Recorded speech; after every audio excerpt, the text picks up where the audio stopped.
Okay, so in section 4.9 we're looking at something a little different than the previous sections, and that is the following. It's kind of encapsulated by the following question. Suppose I know that the derivative of some function is f prime of x equals 3x squared plus cosine of x plus e to the x. What must f of x have been? So is there a way I can go backwards from the process of differentiation to figure out what the function was? Well, one way to do it is just to use dead reasoning, and so, or dead reckoning, I guess some people would say. And so let's see if we can just figure it out. F of x equals, well, this must have been x to some power, and if the derivative is to the 2 power, then the original function must have been to the 3 power, right? And so if I check now, the derivative of x cubed is 3x squared, so I've got the first piece. And plus, the derivative of sine of x is cosine of x, right? And so I've got the second piece. And then the derivative of e to the x is just e to the x, so that must have been e to the x to begin with. Very good. And so here is one f of x. Is that all the functions possible that differentiate to this expression? As it turns out, the answer is no, right? Because f of x could also have been x cubed plus the sine of x plus e to the x plus 3. Or it could have been x cubed plus the sine of x plus e to the x minus pi. Or it could have been, okay, so I guess we'll leave it at that and say, in general, the general function, it could be, is just, the difference between any two of these functions is just an arbitrary constant, right? Because the derivative of a constant is just going to be 0. So there's no way we would know, once you've zeroed out that term, you wouldn't know what the original constant was, unless you had some more information. Okay, and so when you're computing these functions from the derivative, it's a process called antidifferentiation. And so what we're doing in this section is finding antiderivatives. Good. So now let's go ahead and actually make some formal definitions. And so what is an antiderivative? Definition: function capital F is called an antiderivative. An antiderivative of little f, I guess I could put an x in there, if the derivative of f of x is equal to little f of x. Okay, so this is pretty common to use capital letters for the antiderivative of a function. Another way, of course, to frame the question is just like we did before, or given f prime of x, right, find the original f of x, right? That's another way you could frame the antiderivative question. All right. I should say, by the way, that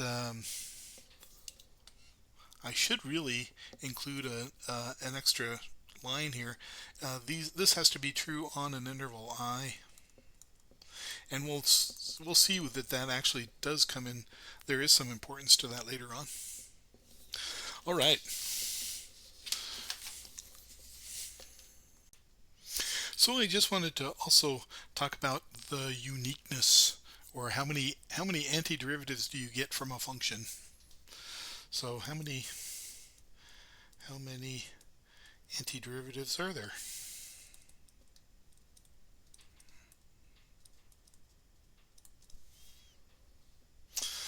So the way to frame this, I think, is a nice theorem that we had earlier. And the theorem says that if you have a function whose derivative is equal to another derivative on an interval I, then it must be true that f of x is equal to g of x plus some constant, unknown constant, or we would need other information to find the c on the interval I. Right, so if I'm, another way to think about this, right, is that if I have two functions which have the same derivative, what is the most that the two functions can differ by? Well, they can at most differ by a constant. Good. Okay. So now, using this theorem, the idea here is that we just do a quick example. Suppose that f of x is equal to, how about x to the 2/3 power plus cosine of x. Well, we'd already did cosine of x. Well, let's just do x to the 2/3 power. Can I find the antiderivative? Or find the general antiderivative is what I really should say. Find the general antiderivative. So that means that the function that you're looking at here is actually the derivative of something. And so the antiderivative, I would have to add 1 to the exponent, right? Let's see, what is that? 2/3 plus 1/3 is equal to 5/3. Right, so now when I differentiate, I'm going to have to multiply by something to get a 1 up here. And so it looks like I would need to multiply here by 3/5, right, the reciprocal. And so let me rewrite this. Let me write this as scratch work. Like scratch work, scratch. Okay, so my actual antiderivative then, I would write as 3/5 x to the 5/3 plus c. And so this is what makes it the general antiderivative. Good. Shall we try another one? Example. F of x equals minus 1 over x squared. Find the most general antiderivative. Good. Let's see here. So in my scratch work, my function f of x I could rewrite as minus x to the minus 2 power. And so that must mean that my antiderivative, if I add 1 to the exponent, right, that would be minus 1. Okay, I don't need anything there, but then I could have a plus c there, right? But I'm noticing, so this would mean my antiderivative, right, is 1 over x plus c, right? And so I'm noticing that this function has a vertical asymptote, right, at 0. And so, in fact, what happens in this case is if your antiderivative, or if your original function, has a vertical asymptote somewhere, that's going to break up the domain into pieces. And so you can actually have a different constant for each piece. So I could say, for example, that my antiderivative I could write as, say, 1 over x plus 3 if x is greater than 0, and then 1 over x plus 5 if x is less than 0. Right? And then x equals 0 is where the breakpoint is, so I could leave that there. And so this is kind of a weird thing, right? So you can define a new constant for your antiderivative on every subinterval here on which the function is defined. So we're not going to get too carried away with this, but the idea here is that the most general antiderivative then, the most general antiderivative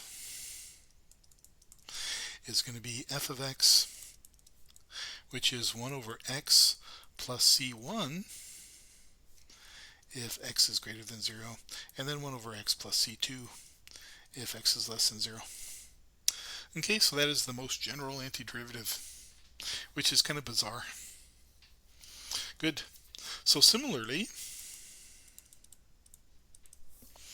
if you have f of x equals 1 over x, then the general antiderivative is actually going to be the natural log of the absolute value of x plus c1 if x is greater than 0. So we didn't really have to put absolute value there.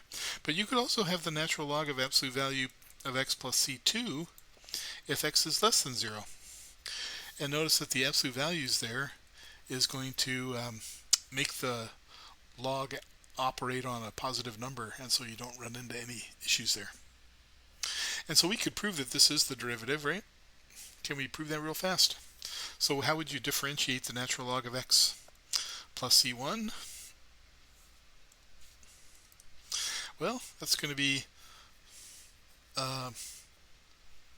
equal to, let's see, if we put this in pieces, right, if x is greater than 0, that's just going to be the natural log of x plus c1, which is 1 over x. And then if x is less than 0, that's going to be the natural log of minus x plus c1, right? And so that's going to be 1 over minus x times minus 1 plus c1, c2. Sorry. Oops, the derivative of c2 is 0. And so, by the way, you'll notice that this is 1 over x again. Good. And so that's why it's kind of important to keep the pieces in mind here. When your antiderivative has vertical asymptotes in your function, you can actually separate your antiderivative into pieces. Okay, we're not going to do that very often, but sometimes that's going to be important. Very good. Okay, so we'll stop here and we'll pick it up from here in the next video. See you then.